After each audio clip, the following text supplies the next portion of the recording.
Hello guys, magandang araw. It's me again, Kamotika TV.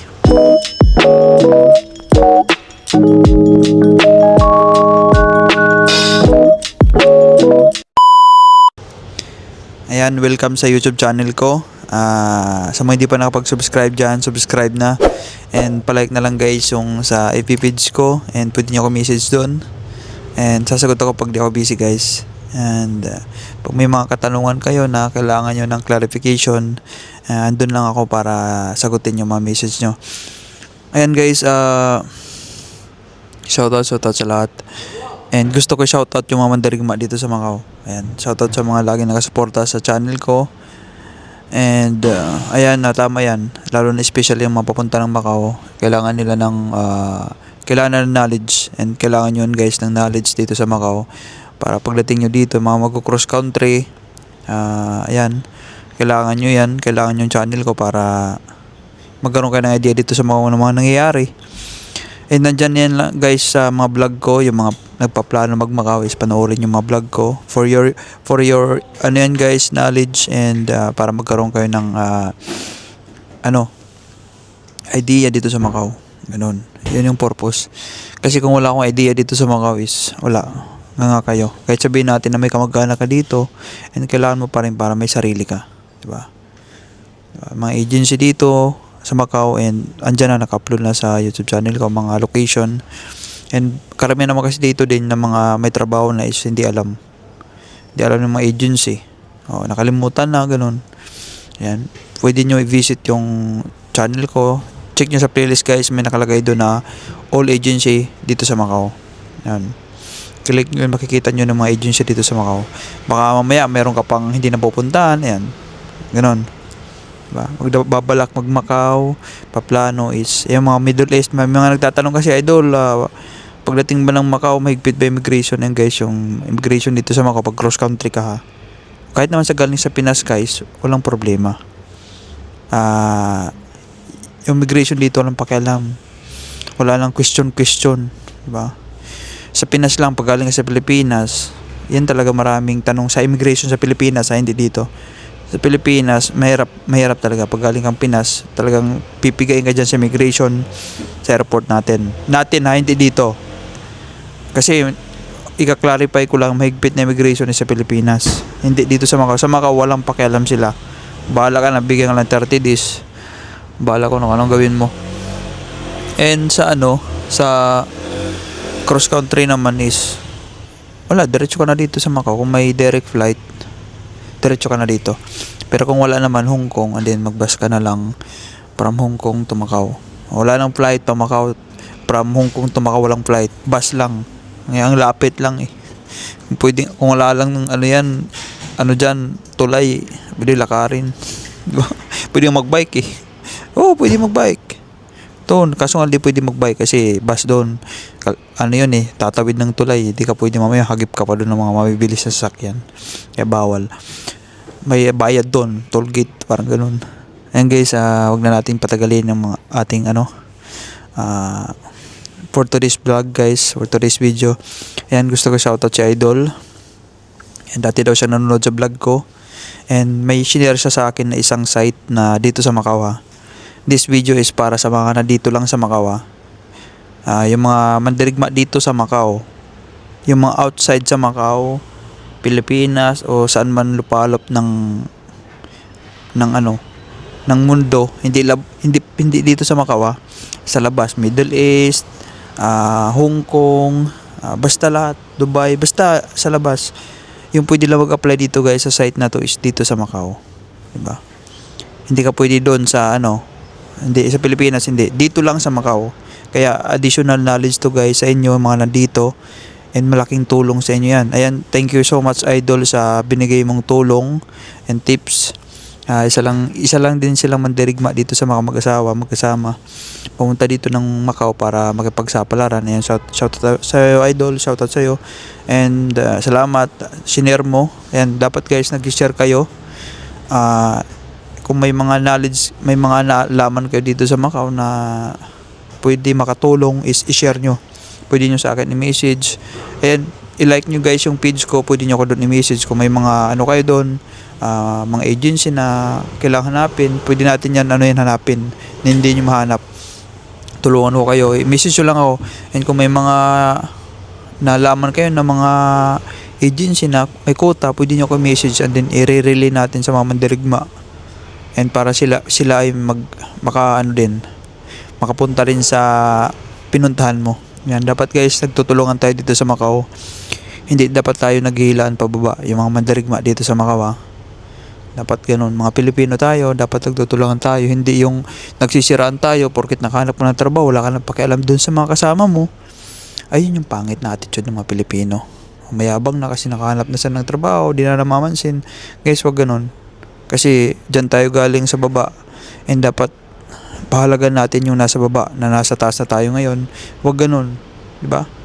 Wag tayo mayabang dahil nandun na tayo sa sa taas. Bababa ka rin. Pag na-finish contract ka, di ka na rin nyo. Back to wala naman, mandirigma. Kala mo, di ba? Kala mo hindi ka babalik? Babalik at babalik ka. Ngayon nasa taas ka kasi may trabaho ka. Masyado mong minamaliit yung mga nasa baba. Babalik ka rin doon sa baba. Yun.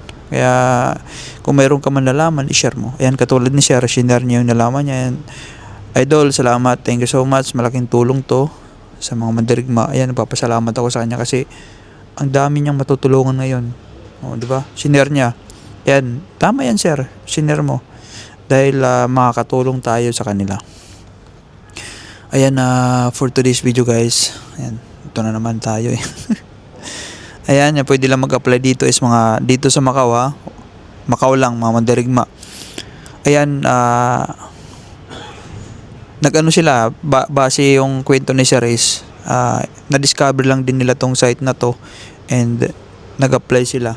And itong site na to guys is para lang to sa mga dito Itong site na to is para sa mga residente lang dito sa Macau, pero pwede ka pala makapasok kahit hindi ka residente sa site na to. Pwede ka rin pala mag-apply kahit hindi ka residente, kahit turista ka lang, kahit hindi ka residente. Akala ko kasi dati hindi pwede, pero pwede pala kasi si Sir, ayan, si Sir yung patunay na pwede. Kasi nag-try sila sila mag-asawa, teacher sila sa Pilipinas, hindi na baka sakali. Ayan, nag-try sila. Itong site na to guys, pag ito example, sinearch mo tong sinearch mo tong site, ayan, lalabas yan. Pag lalabas niyan, in-check yan, Chinese. Ito guys, sa gilid, may bilog. Ayan, yan. Itong may bilog na to is, i-click mo yan para ma-translate into English para mabasa mo. Yan, pwede ka gumawa dyan ng account. Mag-sign in ka, maggawa ka ng account, and then, ayan, mamimili ka na dyan ng kung ano mong na trabaho hinahanap. Kung maghanap pa ng cleaner, ay may search dyan guys, may search. Pwede mo i-search dyan kung anong gusto mong trabaho. Cleaner, dishwasher, ayan. I-click mo lang yan dyan. Lalabas na yan pag in-enter mo. Mga available na company na trabaho. Ayan. Tapos guys, yung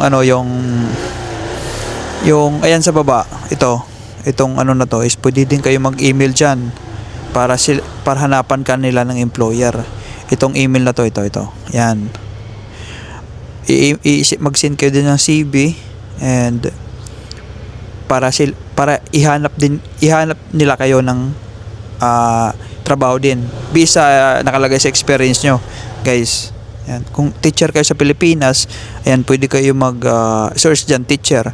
Lalabas yan yung mga company na naghahanap ng teacher. Lalabas yan, ayan. Mag-click lang kayo dyan kung anong company, and then doon lalabas niyo yung email, and then doon na kayo magsisend. Direct na yun sa employer. Ayan, kung ano kayo doon sa Pilipinas, yung experience, totoo totoo. Pero yung cleaner, pwede nyo dayain. Cleaner, security, yan. Pwede. Pero yung mga sa mga, yung mga health, mga, for example, nurse, teacher, wag kayo magdadaya dyan, Yung mga trabaho lang na mga pipitsogin, yung pwede nyo dayain, yung cleaner, DH, ano pa ba? Security, yan, pwede nyo dayain yan, dishwasher, yung caregiver guys, wag nyo dadayain yan, delikado yan. Ano pa ba? Yung yung massage, wag nyo dadayain din yan, delikado yan ha. Yung madali lang na trabaho, gardener yan, pwede nyo dayain yan. Delivery, pwede nyo dayain. Yan, lady guard, pwede nyo dayain yan. Ano pa ba? Yan, yung mga pwede dayain guys sa madali na trabaho, yung mga basic lang, room attendant, yan, pwede yan. Pag may knowledge ka na sa room attendant, pwede yan. Pwede nyo dayain yan. Pero yung mga teacher na yan, mga professional na trabaho guys, huwag nyo dadayain. I-search nyo lang yan dyan. Sa taas, may search dyan. I-search nyo kung anong gusto. Yung mga totoong trabaho nyo sa Pilipinas ha. Example, sa ano kayo, sa pharmacy, pwede i-search dyan. I-search dyan kung anong gusto nyo. Yung mga experience sa Pilipinas na to ha. And teacher, malaki sahod dito teacher. Caregiver, search nyo dyan. Therapist, search nyo dyan. Massage, yan. Massage therapist, ano pa ba? Yan, pwede nyo i-search dyan guys. And ayan. Tapos, wag lang naman isang beses ha. Dapat maraming beses kayo mag-send. Ayan, pwede din kayo mag-search dyan ng mga hotel. Lahat, pwede nyo i-search dyan. Lalabas yan dyan.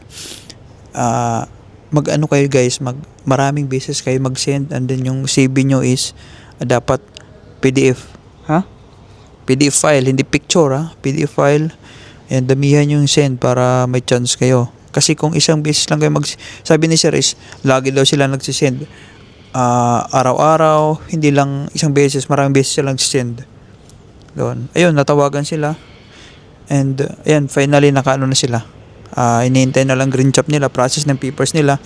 And shout out sa'yo, Sir. Salamat sa info. Ayan guys, damihan yung send para maraming chance. Hindi porket hindi ka ni-reply, wala na. Ay, wala to. Ano to? Scam. Yan yung mga mindset ng mga tamad. Gusto kasi agad pag nag-send sila ng CV is automatic may nagre-reply. Hindi yan. Kasi nga, marami kayong nagsisend dyan. Hindi lang ikaw.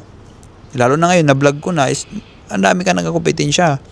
Kaya sipagan mo, kahit gabi, tanghali, o kahit anong ginagawa mo na, pwede ka mag-send ka na doon. Di ba? Priority mo yung pag-apply, hindi kung ano pinagagawa mo sa buhay. Pag di ka nakahanap, is maninisi ka kung sino-sino, di ba? Yung sisihin mo yung sarili mo kasi yan yung ugali mo. Hindi yun, yung sinasabi ko guys, is hindi para sa akin, para sa sarili ko, para sa inyo yan. Diba? Para magkaroon ka ng ano, na ay dapat pala ganito gawin ko para makahanap ako ng trabaho, ganoon. Kaya guys, gawin nyo, sipagan nyo, damihan yung send ha, and mag-pray kasi sabi ni Sir, prayer is the powerful. Yan yung ginawa nila, nag-pray sila. Yan, kasi narinig kayo ni Lord. Ibibigay yan in a perfect time, and hindi nyo dapat purihin yung Diyos sa mga gusto niya. Ibibigay yun sa tamang panahon, diba? Yung gawin mo lang is mag-antay, huwag mawalan ng pag-asa. Yan lang guys, and mag-send ha, marami. Yun lang guys, at sana may natutunan kayo sa mga vlog ko ngayon. And thank you so much sa support, and pa-share. I-share nyo to sa mga hindi pa nakakaalam para mag-apply din sila doon. Diba? Hindi lang sa walk-in. Diba? I-share nyo guys, para hindi lang ikaw, huwag ka madamot. Thank you so much guys, and I love you all.